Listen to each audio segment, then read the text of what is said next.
All right, y'all. Welcome back to the best SmackDown review on YouTube. This is going to be a quicker episode. Finally not sick anymore, as you could tell from my voice.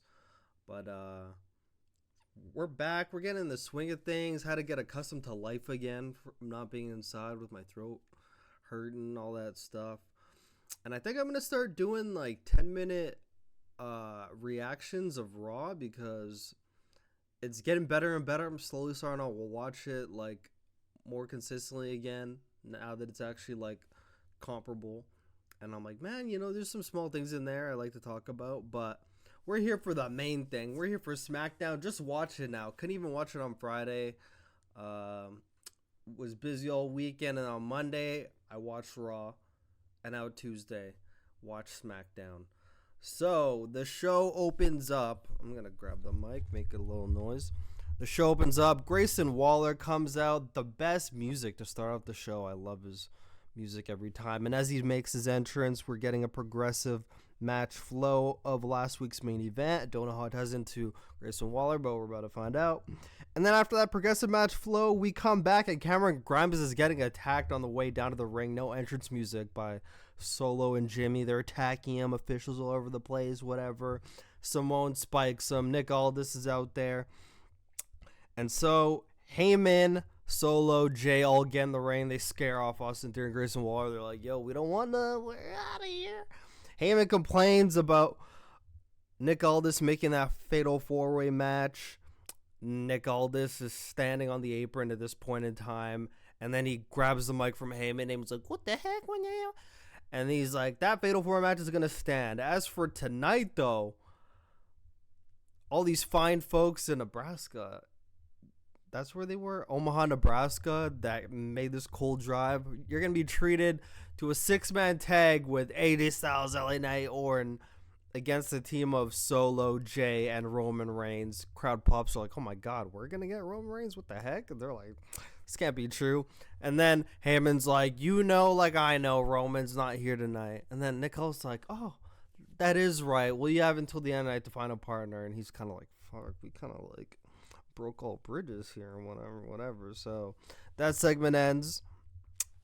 Santos and crew come out. As they come out, they have an awesome video package saying their names, explaining who they are, explaining their motives. Love small stuff like that in between entrances. That video package happens, and then LWO comes out. It's a tag team match. Humberto and Garza against LWO. Gosh, I don't even know how I don't remember their names. Joaquin Wilde and Cruz del Toro. Look at that. They have a match. It's lucha. There's hurricanranas. There's flips. There's dives outside. Humberto and Garza did a spot where they had Joaquin on the top rope. All three of them were on the top rope, and they picked up Joaquin and they like dumped him on his back. That was pretty cool. And then Carlito. So Santos was on commentary. Actually did a great job on commentary explaining himself. The commentators were doing a great job asking him questions, getting information out of him. I thought that was really good too. And then Carlito comes out, and Santos like, oh yeah, you want to fight? Takes off his jacket, takes off his fucking drug dealer fucking jacket. And then Carlito hits him from behind. And then they start attacking. Everyone's distracted, whatever. I think someone gets distracted and they roll up Joaquin for the heel finish. And all of them are like, what the heck happened? Oh my God. And then Santos and all of them fucking bail. And yeah. So that was that segment. And then we had Carmelo Hayes backstage with Nick Aldis. And, Aldis like, man, I'm impressed. And Carmelo's like, hey, yo, now that I'm here, I'm about to shoot my shot. How about the Royal Rumble? And then before he gets to finish, Austin Theory and Grayson Waller come in. And Carmelo gets up and he starts clowning them. Nick Aldis like, we're in the middle of a conversation. After Melo's like, I handle these fools, man. Like, Grayson Waller done beat you so many fucking times, man. I forgot, whatever.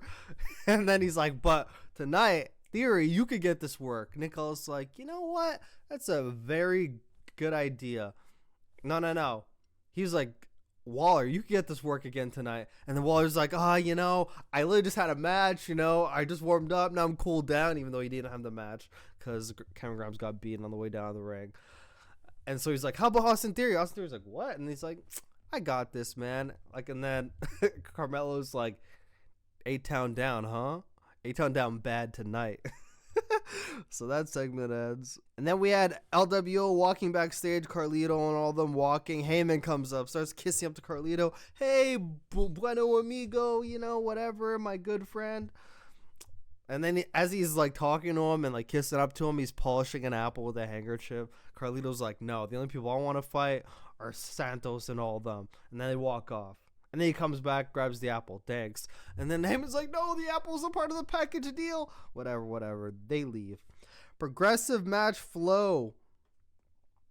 Oh, yeah, they announced before the commercial break that they're going to show a progressive match flow of Kevin Owens and Logan. Okay, cool, whatever. So then they showed the progressive match flow. What happened last week where Owens won his match, and then he punched him in the face. And then we have Logan.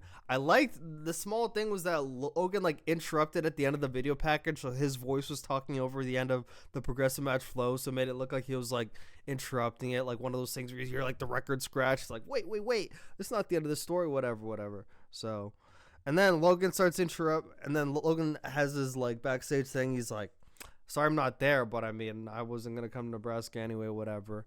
And then he's like, then he starts talking about Kevin Owens' cast, how he got lawyers, that's a weapon, If you want to face with the Rumble, you can't bring that cast, whatever, the match is off. So that was basically the nice gist of that. He basically said, bring the cast or fuck no match, buddy. So, and then after that video package over, Kevin Patrick was like, didn't he win the U.S. Championship with Brass Knucks? And Corey Graves didn't say anything. And then we have Bianca Belair coming out, going into commercial. And then when we come back from commercial, Tyler Bate and Pete Dunne, I was about to say they're in a pub, but I think they're just at a pubby coffee shop because, Tyler Bate had his, like, Americano, and then he gave Butch, not Pete Dunne yet.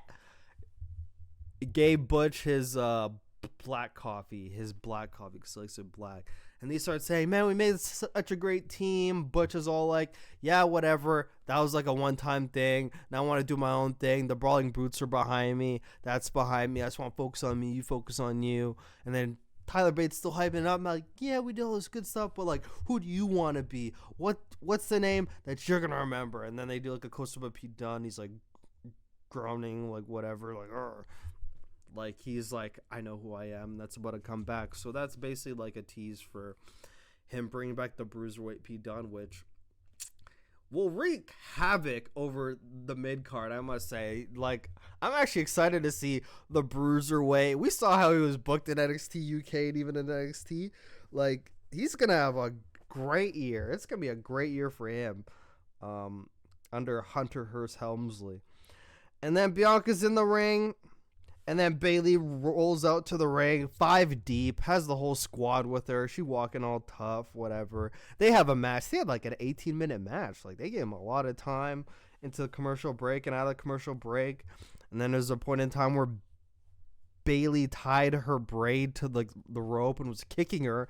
And as she's kicking her, the ref screamed like, hey, you can't do that. Stop that. I'm like, actually stop her. Because Bayley's like, whatever, this fucking little guy's not gonna do anything, keeps beating her up, whatever, bounces off the rope, is gonna knee her in the corner. Bianca moves out of the way, but like her braid's sticking out, so trips her. Bayley hits her face into the thing. They go back and forth, and then near the end, Bayley throws Bianca outside. Bianca's just laying there spread outside, her braids like sticking out. I'm like, damn, that braid's actually long. When you actually see it just spread on the floor, and she's laying down, and all of Damage Control is just like staring at her, but they're not doing anything. And Bayley's actively distracting the ref to like invite Damage Control to like, get shots in on her, but they're not doing it. All of them are just standing there. And like, you see Dakota Kai also like conflicted, but like she knows her instruction. Like, she's not gonna side with Bayley when she got these three, So, and then Bayley comes out of the ring confused, like, what? And like, guys, what are you guys doing? She rolls Bianca back in. They have like a back and forth. Bianca spears her, KODs her, and as she's KODing her, she's like looking at Damage Control like, you guys aren't gonna interfere, like, you know, she's like, whatever, and then she gets the pin, and then like, he's like, you're not gonna come in and attack me? Okay, like, damn, and then she's like vibing, Bianca's vibing, celebrating, twisting her hair, she's like doing a little shimmy, Damage Control's just like there, and like, Bayley's outside, just dejected, all four of them standing over her, and like, during the match, like, Dakota Kai was like, the only one like, rooting her on, who knows if it was, like, her actually rooting her on or just being like a fake friend, you know, but like Dakota Kai's the only one invested. Asuka, Kyrie, and Io are all just like standing there. Io's facial expressions for this were like so awesome. It was like the most like uninterested but like I hate you look. It was awesome. I don't know, but yeah, that happened. Bianca pinned her. They had an 18-minute match, you know, just a nice solid match between two great girls. Oh, wait. Another thing I want to bring from that match. So, like, Bayley threw her outside. And then, like, they don't attack her. And then by the time the referee turns to go air Bianca outside, he's, like, looking at Damage Control like, hey, did you guys do anything? They're like, what the fuck? We're just standing here, baby. We didn't do shit. So, yeah, I thought that was funny, too. And then KO responds to Logan being all sarcastic and stuff like, fuck, I can't believe I'm even fucking doing this. And he's like, and then he invites him to be on the KO show for next week. And he's like talking to him in the background like, fuck, I can't believe I just fucking did that shit, whatever. So then that happens.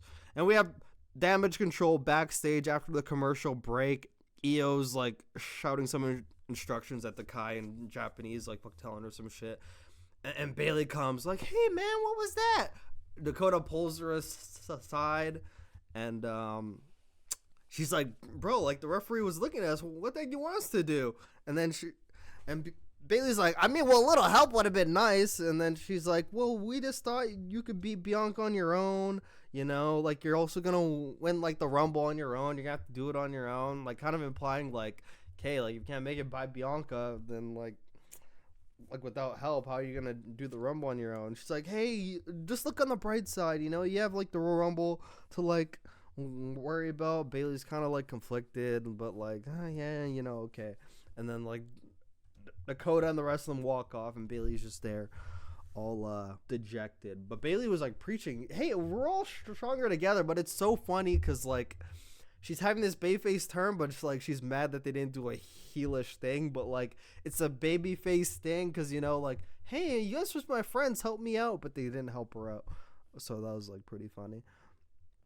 So that happened, and then Lashley and the boys come onto the ring. Their entrance music's playing, all the lights are there and like the darkness, no one's coming out for a while, and they all come out fucking late. They got their dress shirts open, you know, they're rolling up their sleeves, just three badasses walking the ring. And then Lashley's like, you thought you jumping us from behind was gonna get you the upper hand? It just got you into a fight you're not gonna win. Calls them out. Paul Ellering walks into the stage, and then he turns around like, look up at the entrance, look what I have for you. And then it's an awesome like vignette video package of Karrion Kross basically saying his intentions, introducing all the names for the people to know their names, know who they are, because, you know, you obviously have to introduce their names because they debuted last week. They didn't say anything, so this is like their introduction. And then after that video package is over, the darkness opens up. Paul Ellering's not there, just smoke on the screen. Lashley and all of them are in the ring looking like, what the fuck? And it was nice because when they called them out, the lights went dark, and it wasn't like three dumb babyfaces just staring straight. Lashley stared straight, and the Street Profits were on each side, like staring behind, you know, covering all bases. Smart baby faces. Smart baby faces. So we have Paul Heyman backstage. We're Pretty Deadly. They call him Lord Heyman. You have to go watch this fucking segment. I will not be able to do this any justice at all. Pretty Deadly like goes up to him like, hey, so we're looking for a third guy, whatever. They put their arms around him, and then Heyman's like, you do know it's only a spot for one. They're like, yeah, we kind of know that. Against AJ Styles, hand slowly comes off. LA Knight, their arms slowly come off him, and Randy Orton. Then they're like, oh, fuck. They're like, actually, like we had that one thing. Oh, man, if you asked this earlier, whatever. Bye. Whatever, leave. Awesome. So Heyman strikes out again on finding another person. And then we have a Carmelo Hayes hype video, which leads to him coming out to the ring. We go to commercial. And then Lashley and the boys are walking backstage. When we come back, Heyman's there again, like, Lashley, old friend, whatever. And then Lashley's like, the only time I want to be in the ring with the Bloodline is when I'm standing across the ring from Roman Reigns. And then Heyman's like, whatever. They walk off.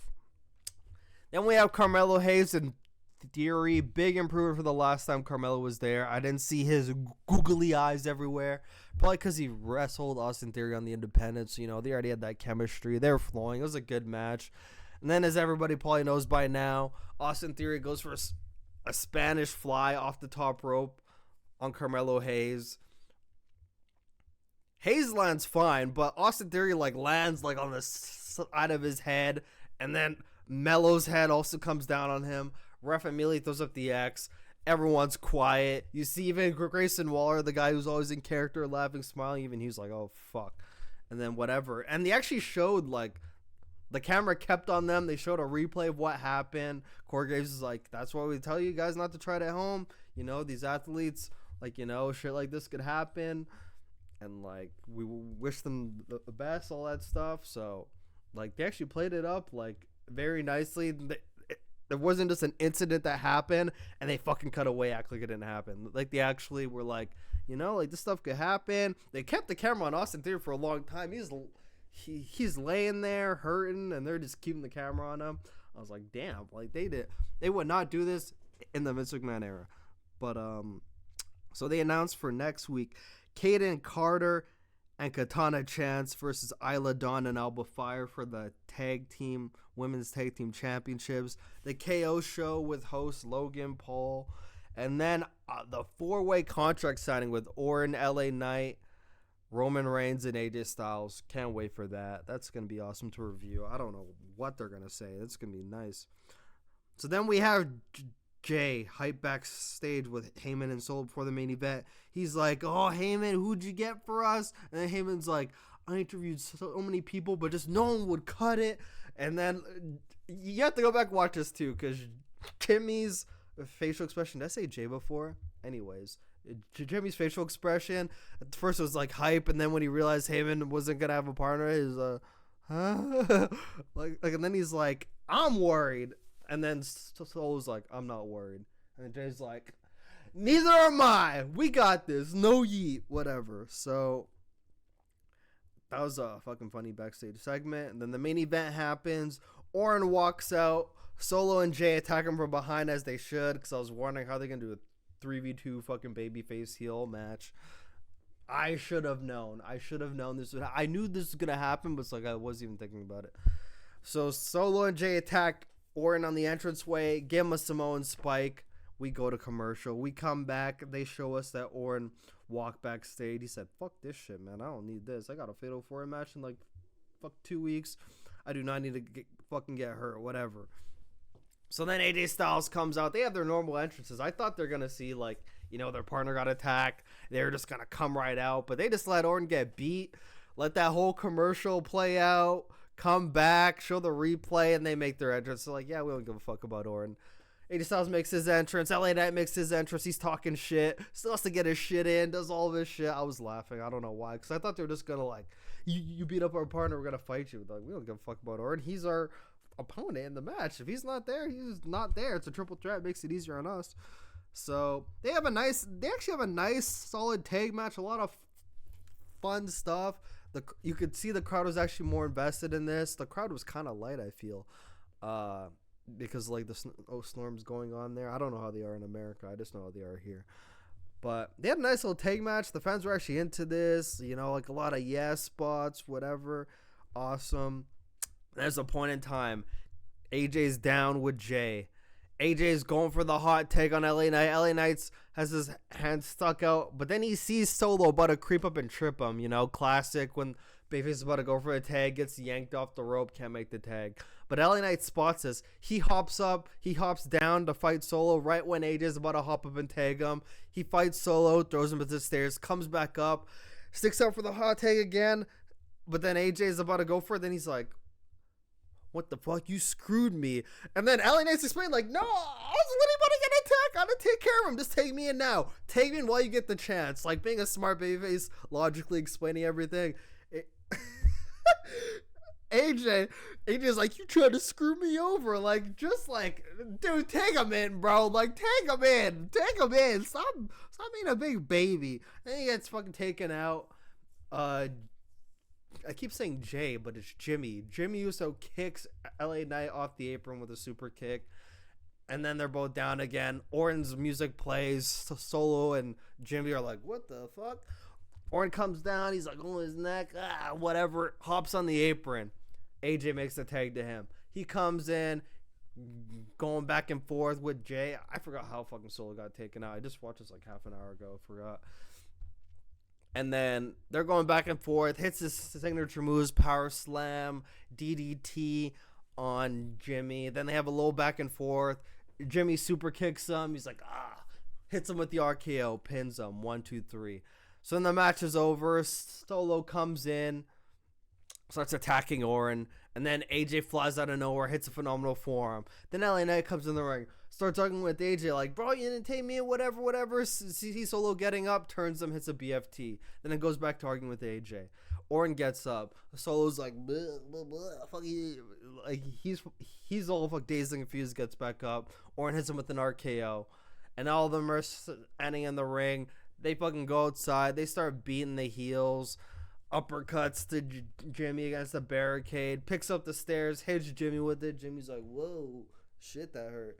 And then AJ Styles throws him over like the barricade. And then they start clearing the table. The threy of them with LA Knight in the middle give Solo a shield power bomb. And you see Paul Heyman. My bad. You see Paul Heyman there standing on the entranceway, like up the rep, all angry. He's like, call Roman Reigns. Then the show goes off the air with like Randy Orton like, I don't like his big ass. Like, screw his big ass. And that's how the show goes off the air. So another nice, smooth SmackDown. That was kind of a sloppy review, not gonna lie. This is me doing it on a Tuesday. I was like, fuck, are people even watch on a Tuesday? Like, I'm like 3 days late or something. But we will be back to regularly scheduled programming this Friday. Not sick anymore. We on the shit. Like, I started canceling most of my Friday plans now just to watch SmackDown and like do this review. So, and it's horrible outside anyway. Who wants to go outside? So, with that being said, I'm off to the gym. Thank you for listening to this SmackDown review. This is the quickest one, but this is how I want it to be for this week. We will be back to the in-depth ones next week. As we get closer to the Royal Rumble, things are going to start heating up. Let me look at my calendar here real quick. This is the second last SmackDown before the Royal Rumble, so now we're going to start heating things up. They have to promote, like, they kind of promote, like, the Women's Royal Rumble, but not really. They kind of just did shit with, like, Nia Jax and Bianca